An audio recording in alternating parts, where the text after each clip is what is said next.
Hey guys, today I'm going to share with you an experience I had one time in the confessional. Trust me, you do not want to miss this. Stay tuned.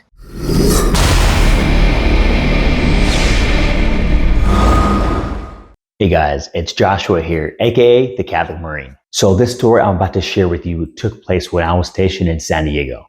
I just got promoted to sergeant. I was in my early 20s and I was still single at this time. I was going out to nightclubs every other weekend. I was getting intoxicated. I was fornicating, just living it up in beautiful, sunny Southern California. I hadn't been to mass or gone to confession or anything in like 8 months.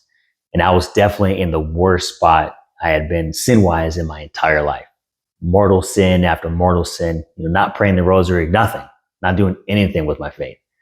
It got so bad that my way of thinking started to shift even. This began to frighten me because my mother had instilled in me a good Catholic, strong teaching, good morals and things I told myself that I would never do or places I would never go.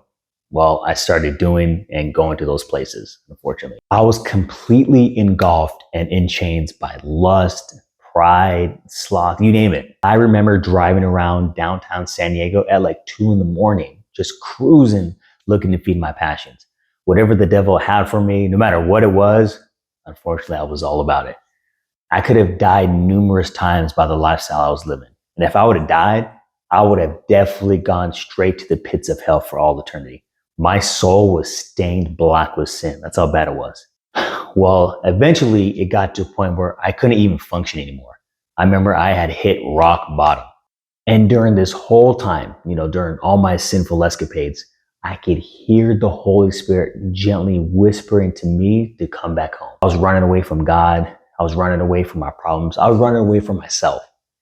Until one day, I had had enough. I was exhausted from my soul being in turmoil 24/7. And it just so happened to be a Sunday when I felt this.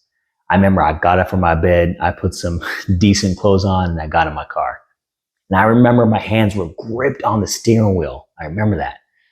And I remember thinking to myself, I know where I have to go, but the temptations for me to just drive around and fulfill my passions again was starting to overpower me. But I knew that now was the time. If I didn't go now, that I could possibly be lost forever. I could literally feel the fork in the road experience, which way to go, left or to go right.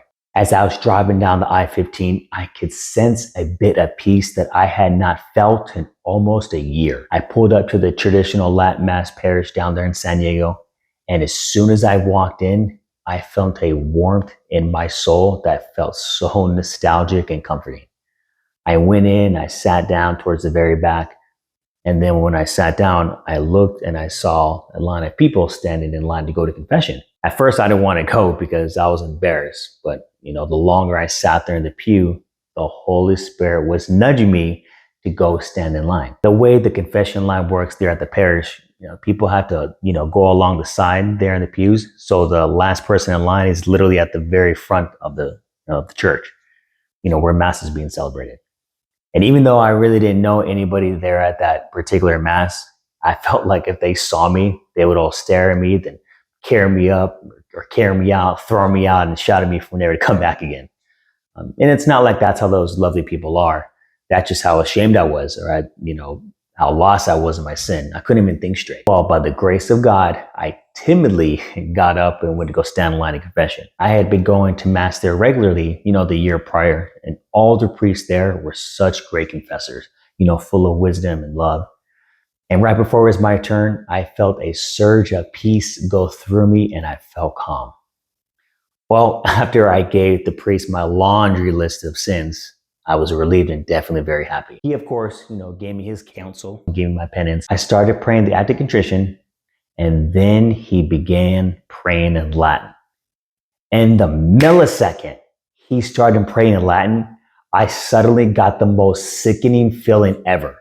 I was literally heaved over in the confessional, literally like slumped over, seconds away from throwing up all over the place. It literally took every ounce of strength that I had from not puking everywhere. I was cold, I was flushed, I was pretty much in tears. I felt in so much pain.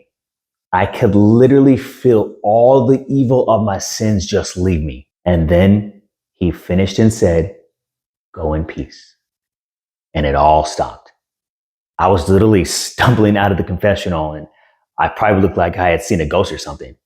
I sat back in the pew and I continued on with the Mass. The power of the Sacrament of Confession is astounding. I have a quote here from a retired exorcist, Monsignor John Isef. Confession is more powerful than an exorcism. One is a sacrament and the other is a blessing. One confession is worth 100 exorcisms. The devil wants to destroy the soul, and the soul is healed by confession. To decrease the work of Satan, increase the use of confession. You know, that day I was a witness to the tremendous sacrament of confession. Never feel ashamed of what, the priest might say or think, because trust me, I'm sure they've heard it all. Get to confession. Jesus is the divine surgeon. Allow him to heal your soul and get you back on the track towards the heaven. All right, guys, thanks for hearing my story. If you like this video, please give it a thumbs up and subscribe to the channel. I'll leave you with this. Remember, the most important thing you can take into battle is the Most Holy Rosary. God bless, Godspeed, and Semper Fi.